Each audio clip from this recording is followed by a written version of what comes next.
A prophecy lures Mannix on a deadly course, and Barnaby Jones learns that seeing is not believing. Tonight at 8:30 on Channel 2.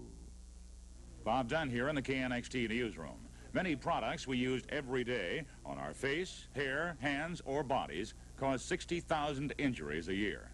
Details on Newsroom at 7. Look, when it comes to coffee, I don't take any chances. I use MJB. Now, heaven knows, some of my friends don't really know the difference. I mean, to them, coffee is just something to drink. But I like coffee. I mean, I really get disappointed if it doesn't taste good. So I have to use MJB. Because somehow it always tastes good when it should. And I'm not the greatest cook in the world. This is an Ortho king-size mattress. This is an Ortho convertible sofa. This is an Ortho corner group. Your choice just $118 because they're factory to you from Ortho. Holiday on Ice, Anaheim Convention Center, last day today. For ticket information, see your local newspaper. Hello. Here we are at the end of another year, being lied to by the calendar again. A lie that says our lives come measured in regular lengths that are cut off and dropped into the past every time we have a winter solstice.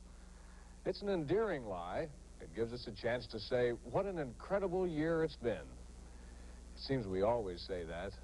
We should have waited until now. For the year that Richard Nixon began as a man in full grasp of the presidency and ended as a man holding on to his job. For the year Spiro Agnew lost his silent majority because of his secret felony. And the year we came down to earth and found its reserves of energy really are limited. That's not all, of course. Cameras were not there to record the people who gave the right change or stayed married or said, excuse me, when the other fellow should have. But cameras did give us a collection of moments that asked our attention and even changed our lives. That's what this is, a television album.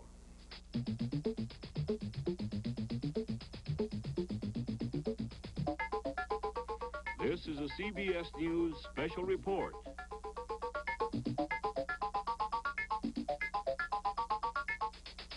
"1973, a television album." There's not much difference in pain relievers that you can see. But in your bloodstream, the differences are very real. While all three leading pain relievers reach an effective level in minutes, in the final analysis, only one of them hits and holds the highest level, Anacin. This difference is the extra pain reliever Anacin provides when you have a headache. Remember, the difference in Anacin is the higher level of pain reliever. Anacin relieves pain fast. I keep all the things I use on my floor. You know, cleaner, shiner, stripper, right in here. Johnson's Step Saver. As I damp mop, it cleans, shines, even strips with self-stripping action. A new coat of Step Saver dissolves its old coat, loosens dirt, even black heel marks. I just mop them away. Self-stripping Step Saver cleans deep, shines bright, and ends build up. It could be all you'll need to use on your floor. Which of these four companies backs you best? Say something except for tires, just plain wears out on your new car during the first 12 months or 12,000 miles of ownership under normal use and service. Maybe you need a new engine and drivetrain. Well, it seems everyone covers that. But what about plugs and points? Shock absorbers, clutch linings, brake linings, hoses and belts, light bulbs? Okay, now let's say you need your wheels balanced or aligned. Or your carburetor clutch and brakes need adjusting. Or some nuts and bolts need to be tightened. But still you could be hung up unless someone has a plan to lend you a car free if guaranteed repairs take overnight. AMC Buyer Protection Plan. We back them better because we build them better. Here is CBS News correspondent John Hart. This year had a grand beginning for Richard Nixon. He returned to office with historic approval from his countrymen, and events went his way, too. We got out of Vietnam on his timetable, got our prisoners back on his terms. That's Bernard Kalb's story. The military called it Operation Homecoming. These were the moments that gave it meaning. American prisoners of war, 590 in all, returning to their families. In a sense, their journey had begun a few weeks earlier with a televised announcement by the President of the United States. Good evening. I have asked for this radio and television time tonight for the purpose of announcing that we today have concluded an agreement to end the war and bring peace with honor in Vietnam. The airport at Hanoi, February 12th, the first prisoners, not yet free, betraying no emotion, taking no chances. But moments later, all that changed. They were no longer prisoners of war. Aboard the plane that carried them away from Hanoi, away from their nightmare, there was jubilation.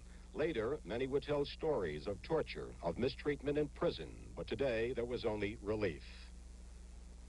The message delivered in many ways, welcome home.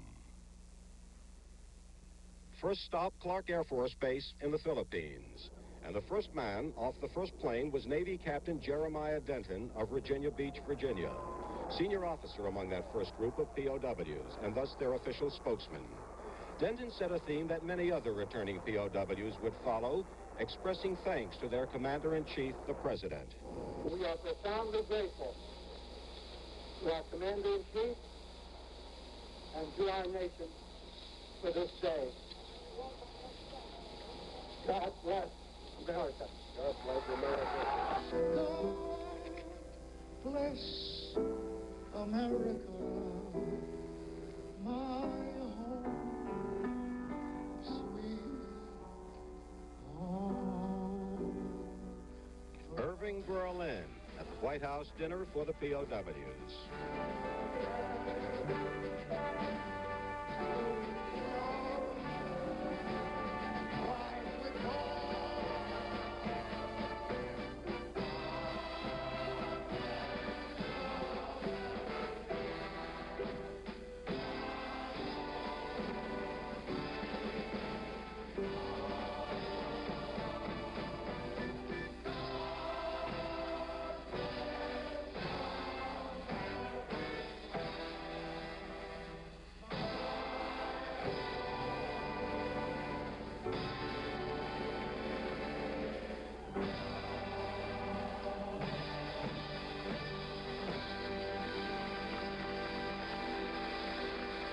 The war was officially over, but not the controversy. Bombing continued in Cambodia until August 15th, when it was ended by order of Congress. The last planes returned to their bases, but by then there was a new controversy. The disclosure that secret bombings of Cambodia had begun in 1969, deliberately concealed from the public and from much of Congress. President Nixon defended the secret bombings, said they hit only territory occupied by North Vietnam. As far as the American people are concerned, I think the American people are very thankful that the president ordered what was necessary to save the lives of their men and shorten this war, which he found when he got here, and which he ended. There is still fighting in Vietnam, but no American troops are dying on those battlefields. Vietnamese are dying. The Saigon government estimates 40,000 enemy killed since the January ceasefire, 11,000 South Vietnamese. His family grieves for Nguyen Van Zong, killed October 16th, the day that Henry Kissinger and North Vietnam's Le Duc Tho were awarded the Nobel Peace Prize for their effort to bring peace to Vietnam. With our troops home and the prisoners back, and with a mandate to lead that he called a mandate to govern, President Nixon was the center of power. He was headmaster with the Congress, caning it with 9 vetoes, impounding $16 billion it wanted to spend. And when the Senate got curious about Watergate, he brushed it off, as Daniel Shore reports. Once dismissed by the White House as a third-rate burglary, Watergate had become a great national inquest as Senator Ervin opened the hearings of his select committee 11 months to the day from the break-in, May 17th. The questions that have been raised in the wake of the June 17 break-in strike at the very undergirding of our democracy. And if these allegations prove to be true, what they were seeking to steal was not the jewels, money, or other property of American citizens, but something much more valuable. their most precious heritage, the right to vote in a free election.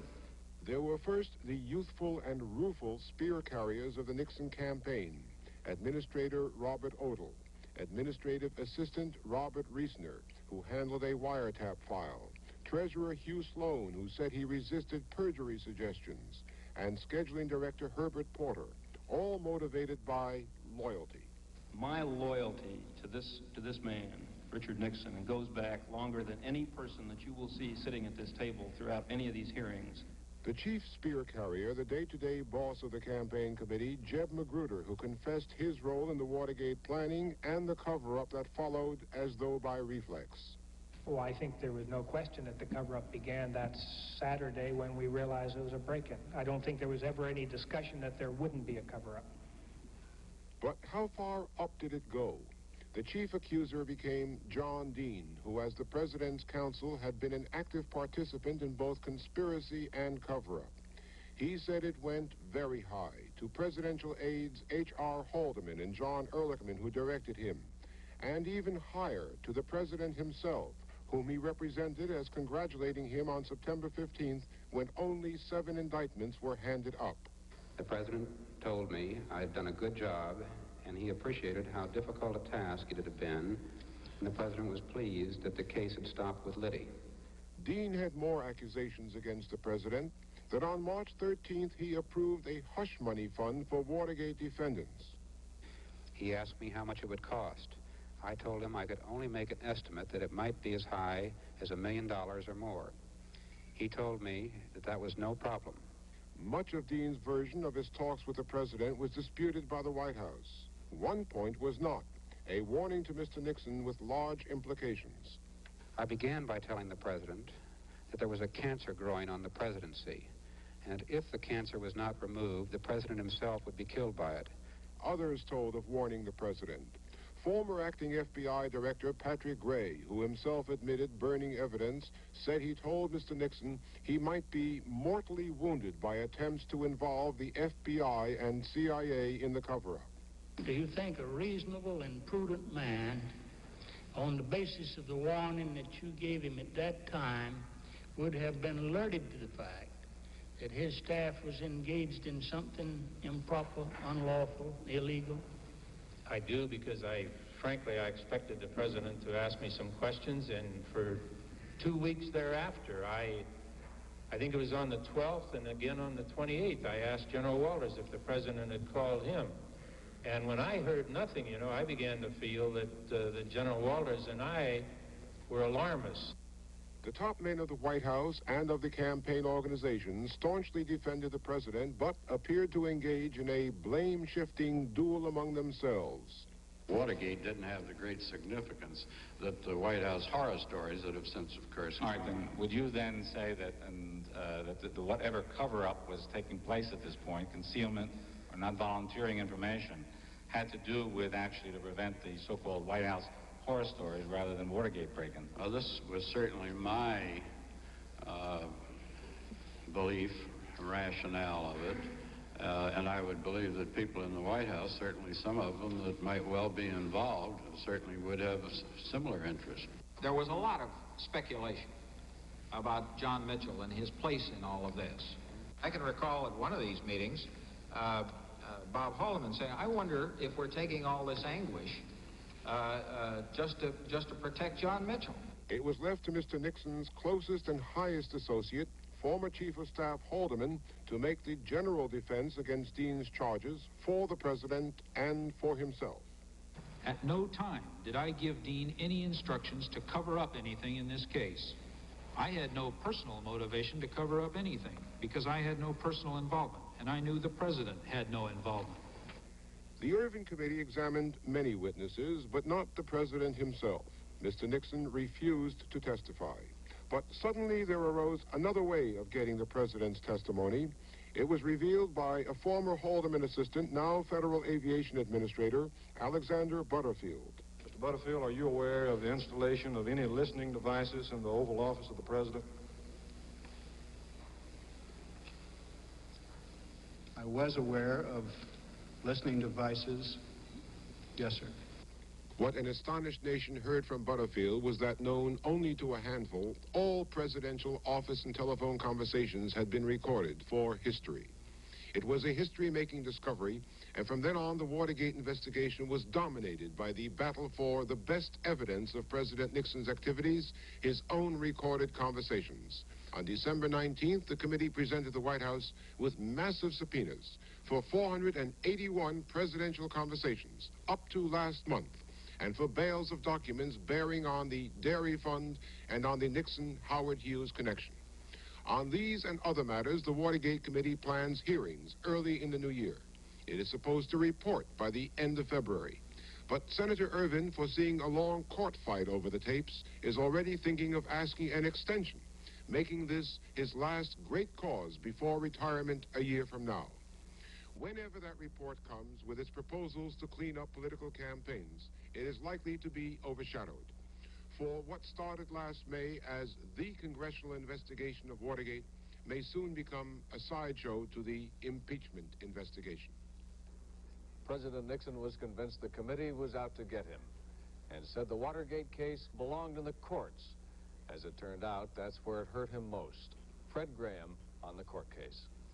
A century and a half ago, the French writer Alexis de Tocqueville observed that Americans put such trust in the law that important public issues tend to resolve themselves into legal questions and be decided in court.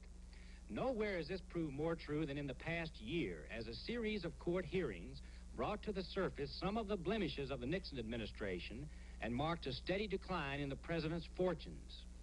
It began in the second week of January as the 7 men who had carried out the Watergate break-in came to trial, with the Justice Department's prosecutors not claiming that anyone higher up had been involved. The Watergate 7 were all to either plead guilty or be convicted, but John Sirica, the crusty 69-year-old trial judge, kept prodding the prosecutors throughout the trial, asking why they weren't pressing for evidence against higher-ups. One of the burglars took the hint. On March 23rd, James McCord wrote a letter to Sirica charging that witnesses had committed perjury and political pressures had been brought to conceal the involvement of others in Watergate. Then in a Los Angeles courtroom, the Pentagon Papers trial of Daniel Ellsberg and Anthony Russo furnished dramatic evidence that the stain of Watergate ran much deeper into the Nixon administration than one break-in. It was disclosed that Howard Hunt and Gordon Liddy, using CIA disguises, had led a team of Cubans to burglarize Ellsberg's files from his psychiatrist's office. Ellsberg had also been overheard on an illegal FBI wiretap. Judge Matthew Byrne dismissed the charges, saying the government's conduct offended a sense of justice. At about the same time, the Nixon administration achieved a dubious historic first by having 2 of its former cabinet members indicted, John Mitchell and Maurice Stans, who were accused of bribery and conspiracy.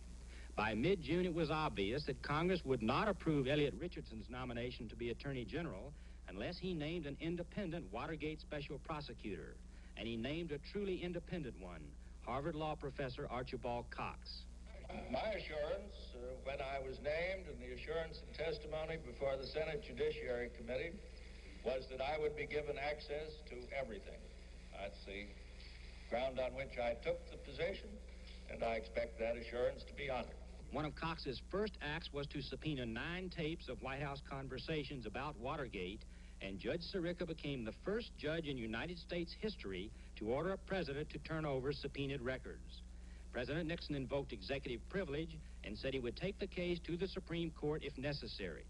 It is even more important that the confidentiality of conversations between a president and his advisors be protected. This is no mere luxury to be dispensed with whenever a particular issue raises sufficient uproar. It is absolutely essential to the conduct of the presidency in this and in all future administrations. But the president lost in the Court of Appeals, and so he attempted to remove the tapes controversy from the courts by offering a compromise and by firing Cox. But the backlash was more than the White House could stand, and the president's lawyer made a surprise announcement. I've just informed Judge Sirica that President Nixon will comply in all respects with the order of this court as modified by the Court of Appeals. This president does not defy the law. But soon the president's lawyers were scurrying into Judge Sirica's court again, this time to disclose that 2 tapes were absent and a third had that mysterious 18-minute buzz. Why didn't anyone think to find out if all these subpoenaed tapes existed? There was no cause to. We thought we were going to win the suit, and we'd never have to bother with them. The White House's only explanation for the buzz was that the president's personal secretary, Rosemary Woods, might have accidentally hit the wrong button in the foot pedal of her recorder while reaching for the telephone. And the Rosemary stretch became a symbol of President Nixon's credibility problems in and out of court. The year ended before Judge Sirica could complete his investigation of this, but he's expected to hand down a ruling early next month, and it could give the White House a rocky send-off for the new year. By the year's end, 12 persons associated with the Nixon administration had been convicted of crimes related to Watergate, and 5 more were awaiting trial. The tough new prosecutor, Leon Jaworski, had obtained scores of White House tapes and documents after hinting that he would subpoena President Nixon again, and Jaworski was expected to obtain batches of new indictments early in the new year. Americans had always said that no man was above the law, but until 1973, it hadn't been settled that the president was subject to the courts that enforce the laws. Now it is established that the courts may order a president to obey the law as the courts interpret it, and if he refuses, it will be taken as grounds for impeachment. And that principle could prove to be one of the most important legacies of the Nixon years. In Richard Nixon's autobiography, he saw his life in a list of 6 crises. Watergate is at least the 7th and worst. Dan Rather traces the president's year. He began the year a winner. I, Richard Nixon, do solemnly swear that I will faithfully execute the office of President of the United States. That I will faithfully execute the office of President of the United States. And will to the best of my ability. Then all the laughter died in sorrow. People have got to know whether or not their president is a crook. Well, I'm not a crook. In a strange, unprecedented year for the presidency, the moods of Richard Nixon reflected events. At the inaugural balls, exuberance, and rare glimpses of a euphoric, relaxed President Nixon, allowing himself a good time. Pat's a very good dancer, and I want you to see how she can dance, so I'm going to try too. So here we go.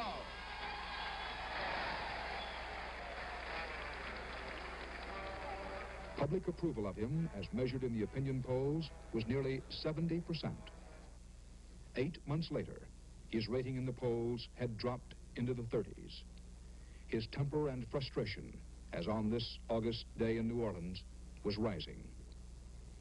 The plummet had started in March, when Watergate broke full. He held then what was to be his last news conference for 5.5 months. In April, reluctantly, he cut loose his top aides. Today, in one of the most difficult decisions of my presidency, I accepted the resignations of 2 of my closest associates in the White House, Bob Haldeman, John Ehrlichman. Richard Kleindienst was swept out as Attorney General. As the new Attorney General, I have today named Elliot Richardson, a man of unimpeachable integrity and rigorously high principle.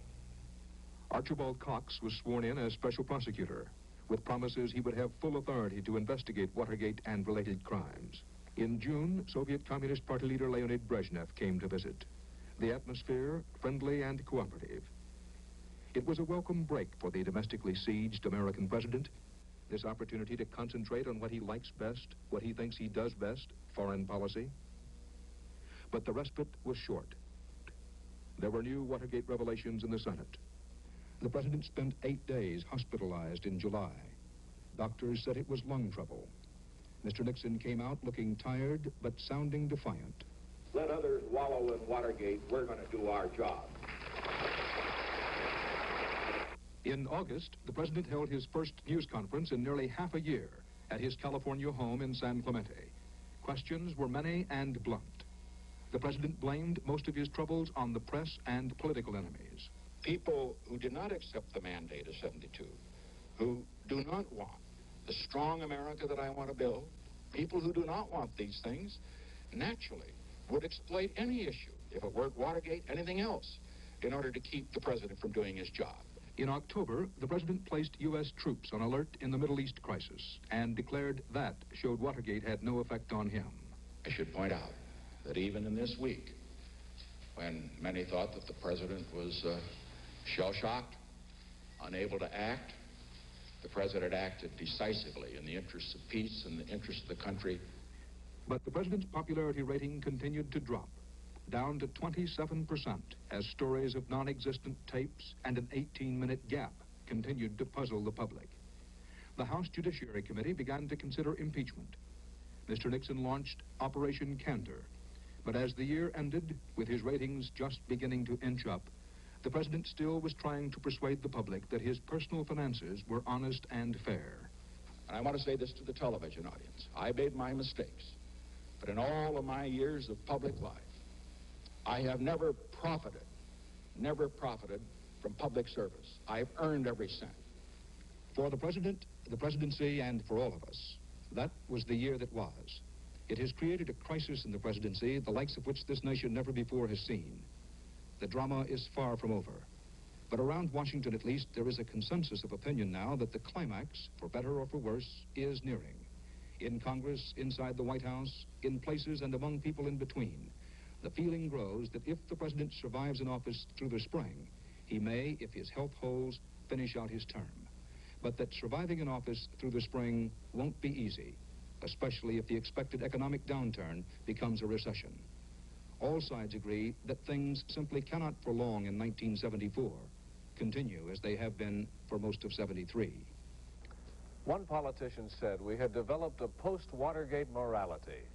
He was the same politician whose pre-Watergate morality ruined him. Roger Mudd reports. I, Spiro Theodore Agnew, solemnly swear that I will... Coming off the Nixon landslide election victory, Spiro Agnew took the oath in January for his second term as vice president. He was the leading contender for the Republican presidential nomination in 1976. But in August, rumors of a federal criminal investigation of his political conduct in Maryland became public. I'm denying them outright, and I'm labeling them, and I think a person in my position at a time like this might be permitted this departure from normal language as damned lies. Have you ever considered stepping down even temporarily until the matter's cleared up? I have not. By the end of September, rumor was fact. The Justice Department was presenting its evidence to a grand jury. Agnew fought back. I want to say at this point, clearly and unequivocally, I am innocent of the charges against me.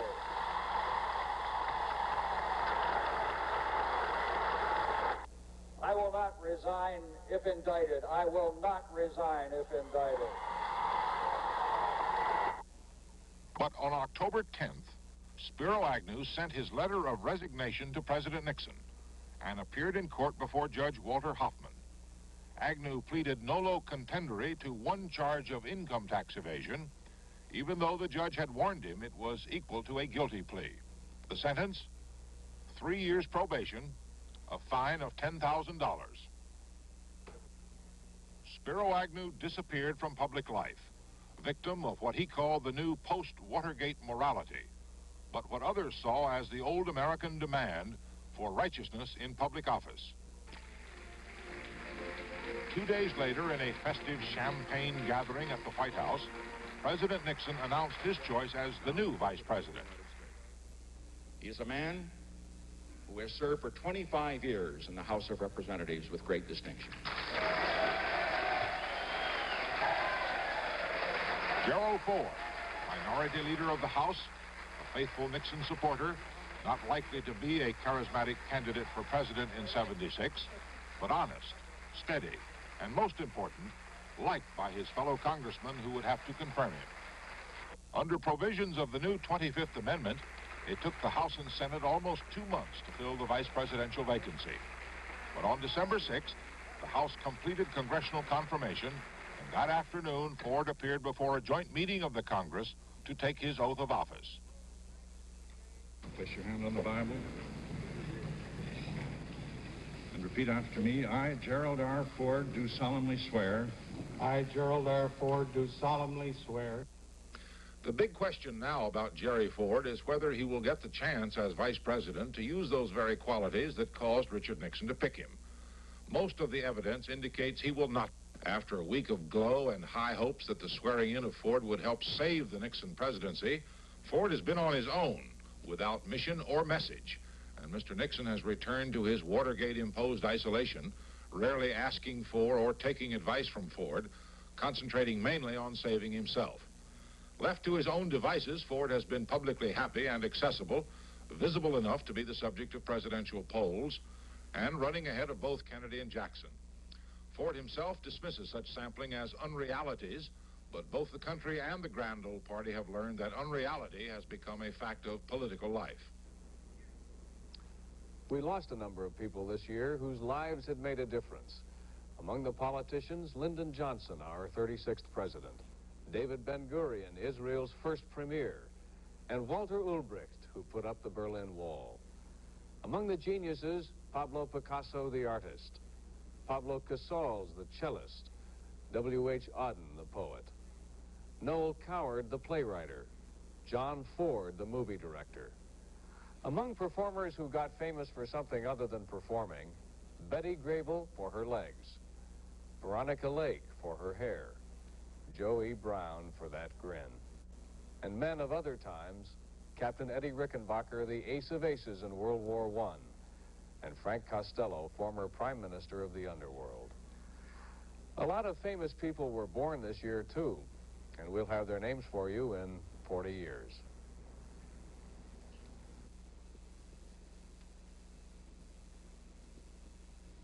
Like so many others, I have arthritis.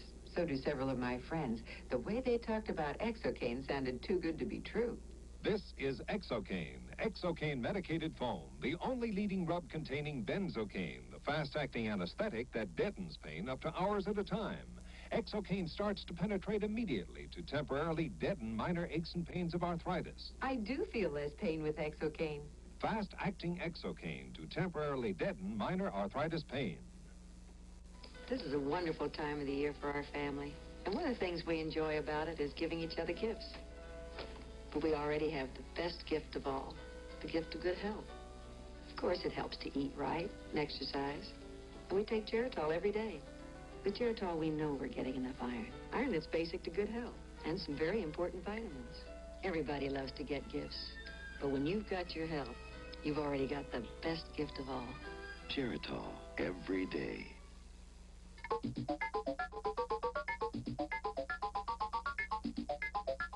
This CBS News special report will continue following station identification.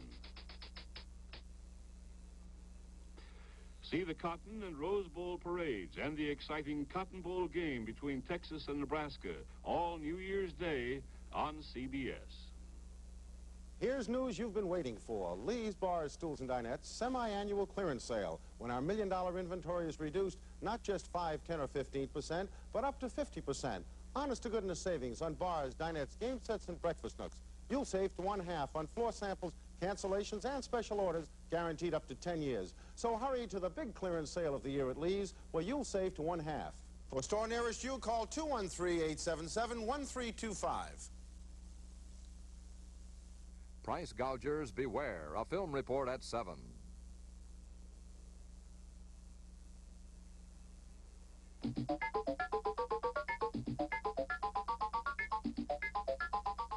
"1973, a television album," will continue in a moment.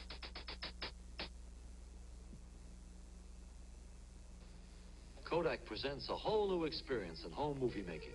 Listen to the talkies. The talkies are sound movies you make yourself with the new Kodak Ektasound movie camera and Kodak Ektachrome 160 sound movie film without movie lights. They're at your photo dealers now, along with the new Kodak Ektasound movie projector, so you can keep the sights and sounds of Christmas. Just ask for the talkies from Kodak.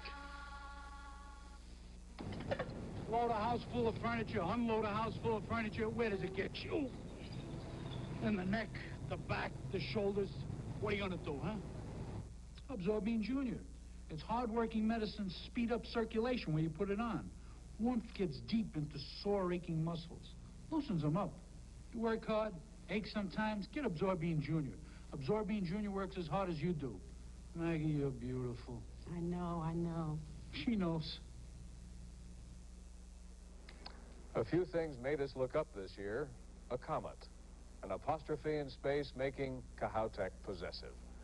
and the space station where Morton Dean leads us.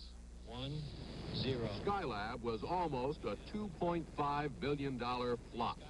Shortly after launch, convulsive aerodynamic pressures caused so much damage to the unmanned spaceship, for a while there was some doubt that astronauts would ever move in. 3. Engine sequence start. The first crew was finally launched 10 days late and confirmed the extent of damage to the Skylab. One power-generating wing had been sheared off.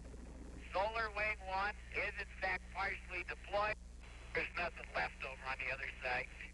The trouble blamed on designers and manufacturers, with NASA accepting its share of the blame. Working in weightlessness, Skylab crews proved themselves adept at making important repairs. Repairs that saved the mission. Was it a Skylab or a Sky Lemon? So many problems developed. Skylab, as large as a 3-room house. Comparing it with an Apollo moonship, like comparing a mansion with a motel. The primary experiment in that largest spaceship ever launched, man himself. There were some consistent results, not entirely unexpected. The men lost weight and muscle tissue. Without the tug of gravity, their hearts grew lazy. So far, doctors have not discovered any permanent physical impairments. The astronauts have snapped tens of thousands of photographs of the Earth. Now, from Skylab, we're not going to be able to make it rain.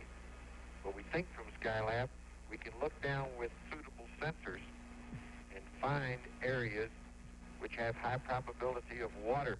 Earth resource photographs already in use back on Earth for a variety of purposes, including to analyze the growth patterns of cities, to track the movements of crop-killing insects, to determine the flow of pollutants into bodies of water. The astronauts looking up as well as down, photographing the sun, producing what one solar scientist called a revolution in solar physics. In what little spare time they have had, the astronauts have been rather inventive in keeping themselves and mission control amused. Jack Lausma played Superman, up, up, and away. And William Pogue was a bird in a space-age gilded cage. The current Skylab crew is scheduled to come home in February of next year, after a record 84 days in space, 3 times as long as the first crew, a month longer than the second crew. The comet Kohoutek showed an historical sense of timing coming this year, reminding us of those old superstitions about comets being evil stars, bringing disasters. In fact, that's where the word comes from. Disaster, evil star. Holy days were not protection. Yom Kippur was the holy day the war in the Middle East started up again, that had Israel fighting Egypt to the south and Syria to the north. Tom Fenton reports.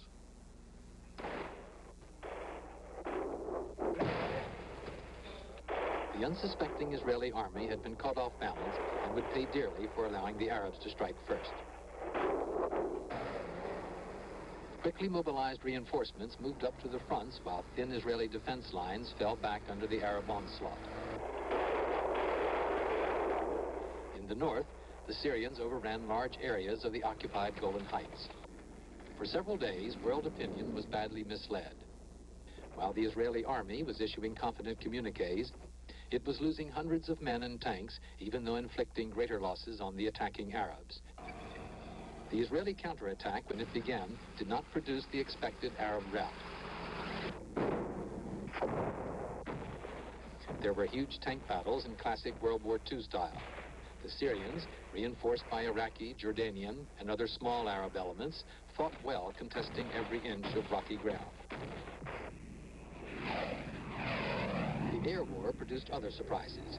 In 1967, the Israelis knocked out the Arab air forces on the ground. This time, they had to take them in the air. But though the Israeli Air Force was able to strike deep into Egypt and Syria, hitting even Damascus, its offensive power was largely neutralized by deadly Soviet-supplied ground-to-air missiles, which knocked out many of their first-line planes. It was under this missile shield that the Egyptians carried out their precisely executed canal crossing at the start of the war. Hundreds of Egyptian tanks and up to 100,000 Egyptian soldiers crossed on pontoon bridges and boats.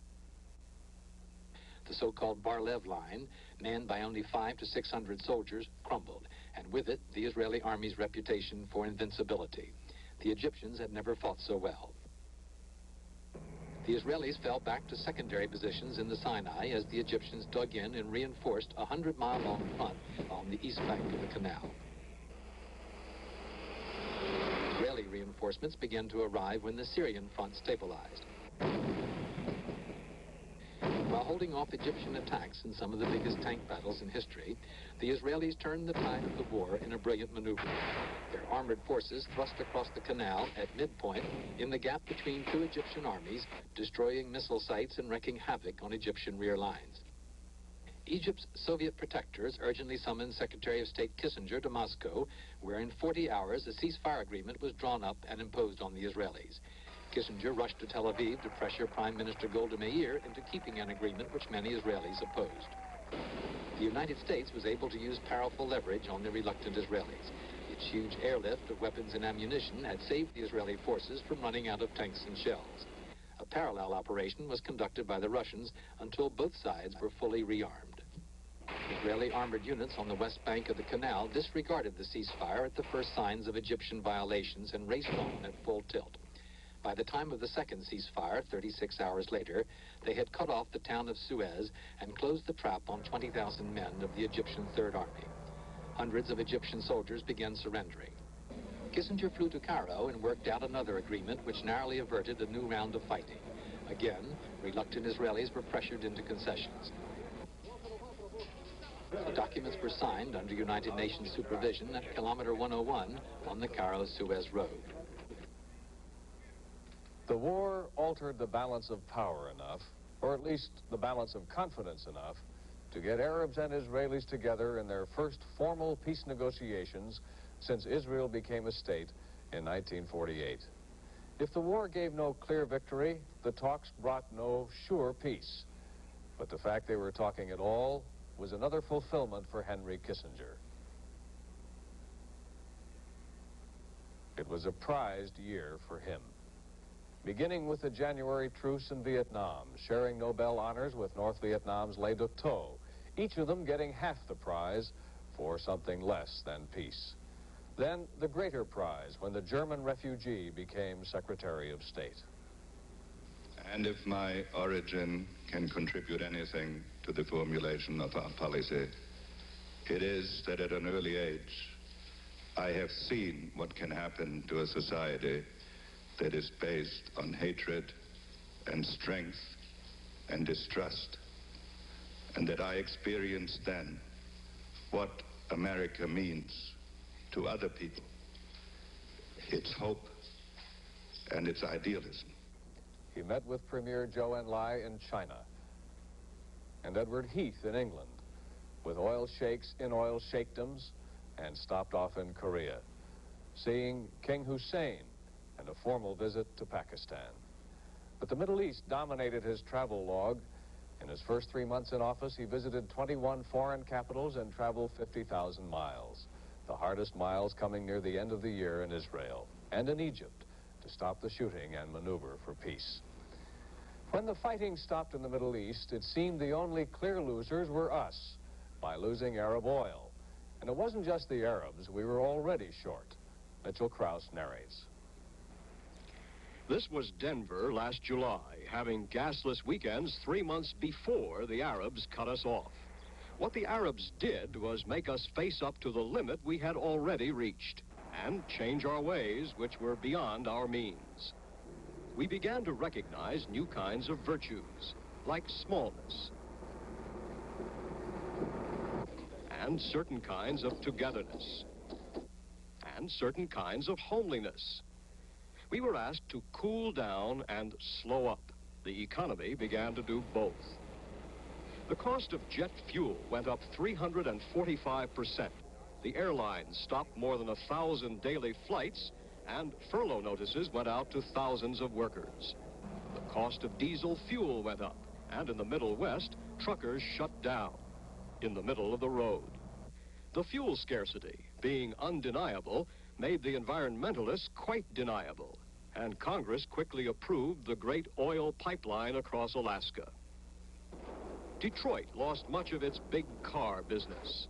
General Motors sales alone went down 25% in 10 days, and GM closed selected factories. Economists began talking about 6% unemployment next year, maybe more, maybe much more. The energy drought ended an uncertain economic year that began with a dollar flood. Traders selling dollars had to go a long way to find someone to say yes. There were more dollars overseas than anyone wanted, so we devalued them 10%, making American goods a bigger bargain. A lot of foreigners with dollars came here to spend them and invest them.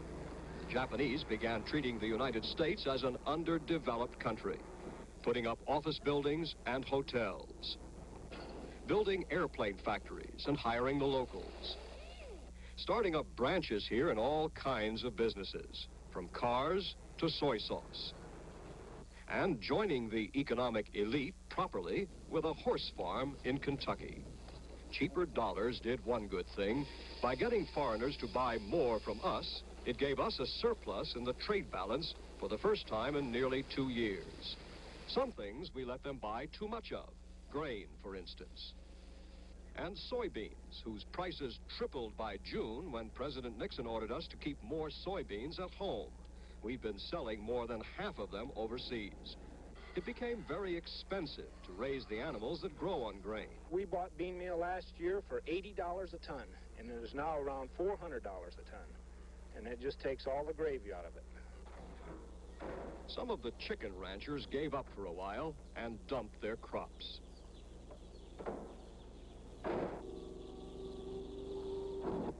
Price controls came off, and a week-long meat boycott made meat scarce for a few days.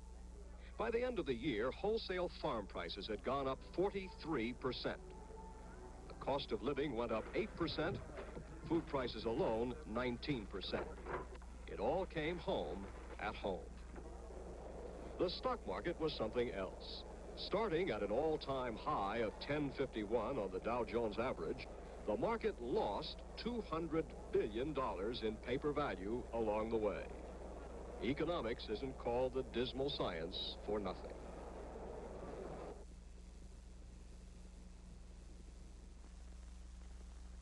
Make the world go away. Now, for the first time on television, the greatest hits of one of the biggest singing stars of all time. Telehouse presents the greatest of Eddie Arnold in 2 great new records.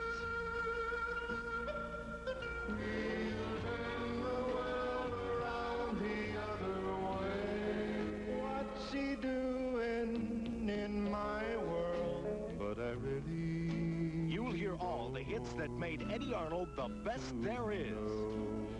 You get 2 priceless records filled with great full-length original recordings, all for just $4.99, or 8-track tapes for only $6.99. Get yours now. Goodbye.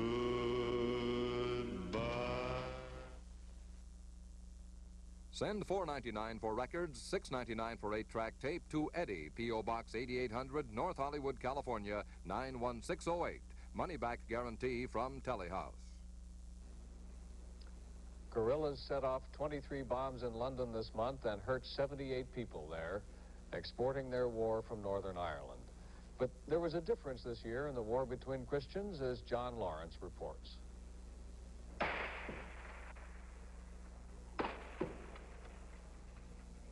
Europe's longest and most tragic conflict since the Second World War entered its 5th year in 1973 and claimed some 250 lives, most of them innocent civilians.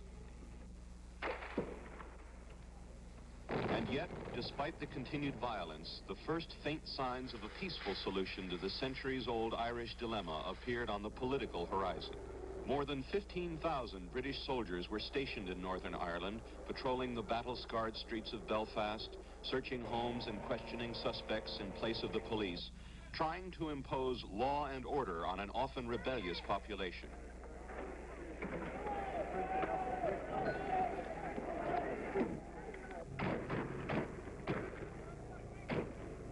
Catholic resistance to the troops continued, but less frequently than in previous years. partly because of fear, and partly because people were becoming emotionally exhausted by the violence.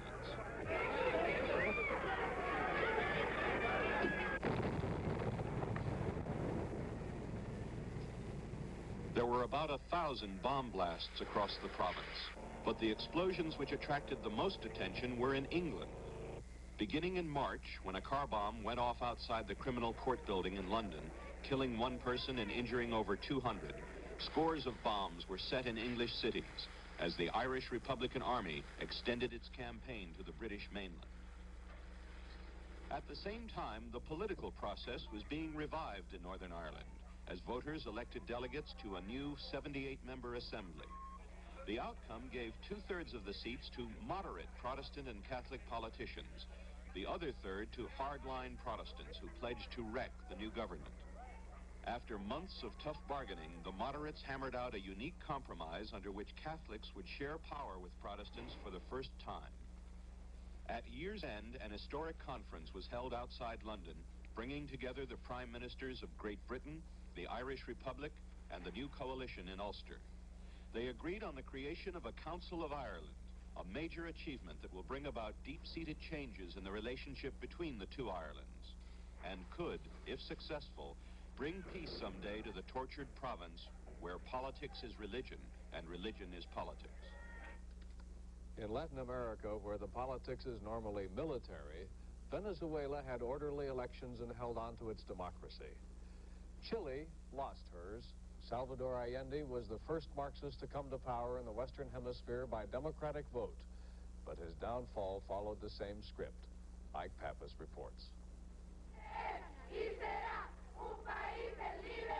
Anti-government riots, demonstrations, and a crippling truck driver strike paralyzed the Chilean economy just before the coup and brought all activity in the country to a standstill. Some thought there was a peaceful way to reconcile the nation's problems. The military did not. And on the morning of September 11th, sent planes and tanks to bring down the elected government of Marxist President Salvador Allende. With troops storming the Moneda, the presidential palace, Allende apparently killed himself, but his death did not satisfy the military junta, which seized political control. What followed was an attempt to eliminate all opposition to the new rule, either from people or from ideas. Thousands of persons, many of them Allende's friends and political allies, were rounded up. There were subsequent reports of wholesale executions and tortures, all denied by the military. At the same time, troops swept homes, destroyed libraries, burned books, some of which had nothing to do with Allende, Marxism, or even politics. Chile today remains in the firm grip of the generals, who promised to return it to constitutional rule someday, to hold elections someday, to give the government back to the people someday. But at the same time, they strongly suggest this may not be for years to come. In Greece, the military government there was thrown out and replaced by a more military government. In the games we played, well, that a few of us played and most of us watched, some things stood out because of their quality or because of their quantity. There was quality and quantity in the Super Bowl, the Miami Dolphins doubling the Washington Redskins. The Dolphins ending a 17-game season undefeated and untied. Washington's 7 was a gift from Garo Yepremian, who usually kicks field goals, fielded a failed goal, and tried to pass the ball. Washington took it, but it was a consolation prize. In Indianapolis, the 500 became the 332, shortened by rain and revulsion. One driver was killed. A pitman was killed by a rescue truck. And in a second crash, another driver was terribly burned, making it hard to remember who won. The hit of the year closed in Oakland, the New York Mets mushing their way through the national wilderness right up to the 7th game of the World Series, where Reggie Jackson's home run knocked them out and the Oakland A's into their 2nd World Championship. Jackson became the most valuable player in the American League and in the series, too. We hate to mention it, but something silly makes us. The silliness of the Billie Jean King Bobby Riggs promotion. She carried into the Astrodome on a sedan chair. he looking himself in a pram, proving a great woman player can beat a good 55-year-old man while making a lot of money. The best performer of the year was the big chestnut horse, Secretariat, here winning the Belmont Stakes by 31 lengths, the first winner of the Triple Crown in 25 years, leaving records at Belmont and the Kentucky Derby, earning $1 million, preparing now for a life at stud, having been syndicated for $6 million. That's a record, too. The thing to remember about albums is that they are not history books. They have too many pictures, for one thing, and they are incomplete for another. It's hard to photograph some of the most important things. A politician's character, for instance, or a country's faith in itself, or loss of it. A survey commissioned by the U.S. Senate shows a majority of Americans are finishing this year feeling the country's in deep trouble. In this case, faith follows reason, and there's not much reason to believe that New Year's will bring new times. This year began with an inaugural address that spoke of confidence in hope. Hope remains. The poll that shows the presidency is now our least trusted institution confuses the office with the occupant. A number of people, including the president's friends, have asked him to resign, but nobody has even suggested the office be abolished. Maybe the lesson of this year is that we are not yet a model of perfection in government, but are still, as George Washington saw us, an experiment in liberty. In a model, failure seems disaster. In an experiment, it is simply a way of learning something. We'd like to close our album with a favorite picture of human nature this year, taken at the United Nations in October. Saudi Arabia's Ambassador Jamil Baroudi was asking the UN to prevent a death sentence on a communist in Chile. Chile's ambassador, Bazan Davila, was standing beside Baroudi. We have no jurisdiction. There is no sentence. You are wrong. You are Tacido Loco. You are fool. No sentence. That's what I want to say to the General Assembly. That's what I want to say. I am a fool. You are a fool. It's fool. Who is a fool? Get to your place. Let me You're finish. saying. Since you say I am a fool, say I apologize. You said I am a fool. I say I apologize. I apologize. Say I apologize here. Let me see. Say I apologize. To tie this way, yeah? Say I It's apologize. not the way to speak. Yeah, let me finish. You are saying lying here. You are lying here. If you accept... Get out of here. If you accept the idea... Get out of here. Which is my place? Where can you... Your place is here. is right Then here, it's but don't say I'm a fool. Shame on you. As a person, not as a Chilean, I respect Chile. Never have I been told I'm a fool. Never mind. Here, shake hands. No, I don't shake your hand. Okay, never. The one occasion we are sure of, the diplomats said exactly what they meant. Incidentally, do you realize that 1973 came in with some relief? That 1972 was finally over? Anyway, Happy New Year. Good night.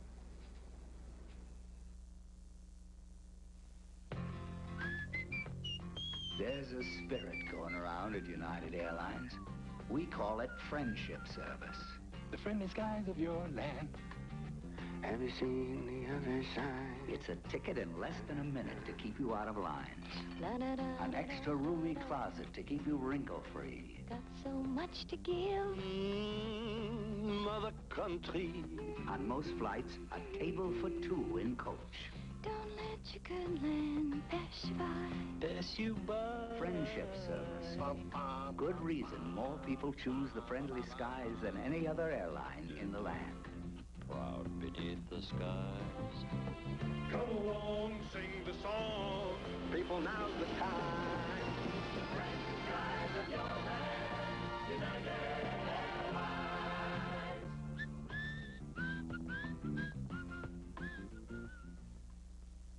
CBS News Special Report, 1973, a television album with correspondent John Hart.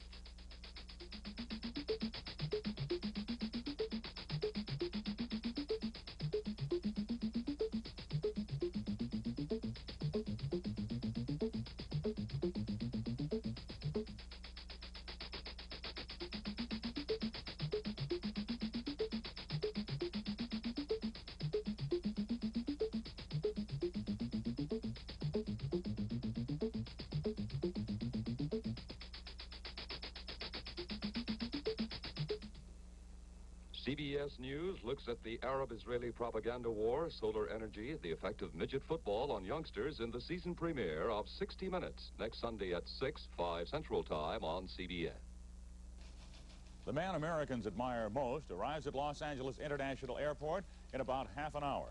The federal government sets up a hotline to hear motorist complaints, and the cowboys have a rough day. I'm Bob Dunn, and this is the KNXT Newsroom. I'll be right back with all the day's news, including film of what an ore house looks like after it's been hit by a firebomb, and what a ship looks like after it's been hit by another ship.